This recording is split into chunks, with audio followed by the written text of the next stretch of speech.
Assalamualaikum warahmatullahi ta'ala wabarakatuh.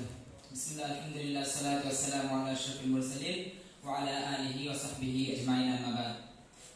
Respected panel judge and dear presenters, in this marvelous occasion, I am really happy and blessed to stand in front of you to present my paper titled Khwaja and Sufism, Manifestation of Sufi Islam in Distorted Times. In this wonderful occasion of conference, Khidma, the academic conference on Ajmer, Khwaja and Sufi Islam, Piety, Poetics and Plurality. And my paper titled, you can see, Khwaja and Sufism, Manifestation of Sufi Islam in Distorted Times. As it is clear by title, I want to seek and find out some core important themes in this paper. Like, this work delves into exploring the dimensional aspects of Sufism featured by Ajmer Khwaja, which led to rapid acceptability of Islam, overpassing all barriers of diversities. In addition, the analysis tries to shed light on the enigmatic influence of Khwaja and his spirituality and its pragmatic vitality for solace of all modern times pose. I have categorized my whole paper into some vital points, and most importantly, what's the role of Sufism and Islam in establishing a pluralistic and peaceful society. Secondly, I have tried to concisely articulate whole life history and his pluralistic life of Khwaja, and thirdly, currently timely woes and their solutions. So, due to the time restraints, I will focus on main themes, that is timely woes and their solutions, the teachings of Khwaja Muinuddin Chishti Rahmatullahi. Dear, so to begin with, the rapid spread of Islam across the Indian subcontinent became possible due to the ecstatic attraction and mystical gravity of Sufism in the early centuries.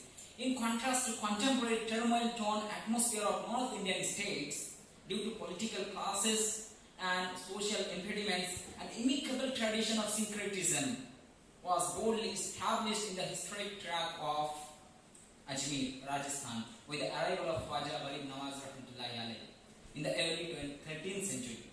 Then after, the Dargah vicinity stood as a silent realm of interfaith dialogue, pluralism, religious and cultural integration. The form of Sufism preached by Khwajaji in the subcontinent still remains bold to represent the Islamic teachings in these times of disruptions. Scholars have opined differently regarding the arrival of Islam in the Indian subcontinent. However, unlike other regions, the advent of Islam here is more dynamic.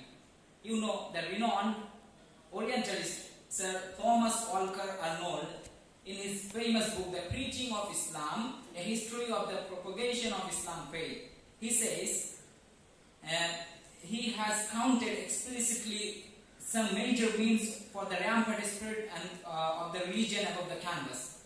And he says, the spread of this faith over so vast portion of globe is due to various causes, social, political, and religious. But among these, one of the most powerful factors at work in the production of this stupendous result has been the unremitted labors of Muslim missionaries, who, with the Prophet himself as their great example, have spent themselves for the conversion of unbelievers. Actually, rulers are basically accredited with the political and territorial expansion, while the religious establishment is attached with the works of Dai missionaries and Sufis. And after the establishment of Arab rule in India, Sufis also entered the region earlier in the 20th century and settled here. Sufism came with pragmatic values of life, holding a message of equality, brotherhood, pluralism, and religious harmony. In the diverse land of India, multiculturalism of Sufism attracted the indigenous inhabitants. Furthermore, the indigenous people were under the harsh grip of hierarchical inequality and discrimination based on caste and creed. So, the roles of Sufi for the spread of Islam are more vividly evident in different regions of the Indian subcontinent. Subtly, their influences are still rampant rampantly seen in concentrated places like Mazar and continually spread by their existing silsilas or orders. So, dears, so the Sufistic legacy in India is so diverse that Islamic Sufism in India is more dynamic, attributed with some more distinct characteristics. Indian tradition and Islamic convention are both deeply based on peace and harmony. They have effectively established the soundly bond of intercultural adoption through soft self and social attraction like Sufi and Bhakti movements. And coming to the point, after the arrival of Khwaja Muinuddin Chishti Rahmatullah Alayhi in Delhi during the reign of Iltutmish and then to Ajmer of Rajasthan, made it his homeland and didn't return to his birthplace. In addition, to add in this point, I would like to say that he was born in the Persian region of Sistan and brought up in Khorasan. He embraced, after becoming settled in Ajmer, he embraced all people of the locality at first and convinced them as his own kith and kin. Getting off his own Persian, he spoke their language, ate their foods, sang their music, taught them ethos of mingling and multiculturalism, not in theological terminology but in pragmatic sense. That's why the epoch and land turned into a kingdom of peace and communal harmony, and still the legacy of his silsila is making a unique exhibition of unity, love, and Ganga Jamuni Tahzeeb. Brothers and dear the group of scholars, unfortunately, we have lost that legacy, and antagonist elements timely emerged in the region in late years, splitting the pluralistic fabric of the region. Communal violence invoked, people felt helpless and displaced. Interreligious harmony was disrupted and unity of humanity lost. Consequently, violence begets violence. In order to stabilize the disruptive situation in the land of Ganga Jamuni Tahzeeb, Ganga Jamuni tradition, it is needed to take a heed again to the Sufistic lessons taught by spiritual leaders like Khwaja Muinuddin. The heart and mind of its people have to be instilled again with the lessons of Sufism and its Indian reflection of Bhakti movement. It is the only solution to share the shirni or prasad again with each other. Then there will be sooner or later again the colors of interreligious unity, multiculturalism, syncretism, and communal harmony. So, to focus on currently and timely problems, some major problems are like religious guidance and spiritual relationship. The teachings of Khwaja Muinuddin Chishti Rahmatullah Alayhi will help for religious guidance and spiritual relationship. How this I will explain. Khwaja Muinuddin Chishti Rahmatullah Alayhi is well celebrated by all for his true representation of Islamic faith blended with hues of Sufism. When the early 13th century was under the savage of political and religious conflicts, Khwaja Muinuddin Chishti Rahmatullah Alayhi came with antonyms of hatred, greed, and animosity. In one frontier, conquerors were hardly managed to gain the control of land. Khwajaji could rule over herds of millions with peace, love, modesty, and spirituality in the other corner. He bound people with two relationships. Firstly, with the creator and the God, and secondly, with each other.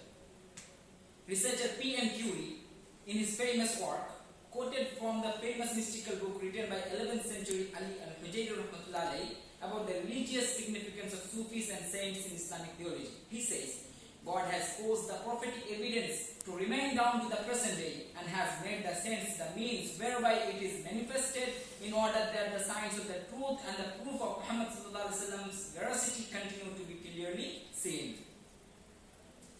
Dears, the second problem that we can see in our society is social harmony and cultural integration and its violation. So we can again relook to the life and teachings of Khwaja Muinuddin Chishti Rahmatullah Alayhi. When Khwajaji arrived in the 13th century Ajmer, it was under the Hindu ruler Chauhan dynasty.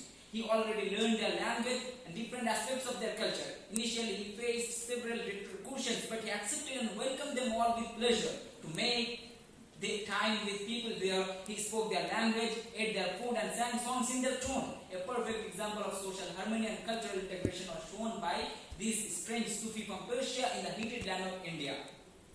And third and final point I have to share with you that by looking into the teachings of Khwaja Gharib Nawaz Rahmatullah Alayhi and still we can feel the ceaseless effects and the dargah in his dargah city. Ajmer Sharif, as sanctified by followers, stands as a limelight of Sufistic manifestation in the Indian state of Rajasthan. Devotees across the world, irrespective of any class, faith, and religion, throng to the resting maqbara of Khwaja each day in a large number. Leaving all the unwanted activities aside, the sport has been a resilient dream of interfaith dialogue, pluralism, religious and cultural integration. Traditionally, the Dargah of Khwaja, like other Sufi saints, has assumed much reverence even from rulers, leaders, locals and other persons. So, while these factors effectively help in healing Panacea to currently prevailing politically caused social and communal menaces that spoil the beauty of India with huge multiculturalism. So, we need the current time need again to visit the teachings and lessons from Sufis like Khwaja Gharib Nawaz Rahmatullah to establish a better, peaceful and pluralistic society and to re-establish India with that color of multiculturalism. Thank you very much. Assalamu alaikum wa rahmatullahi wa barakatuh.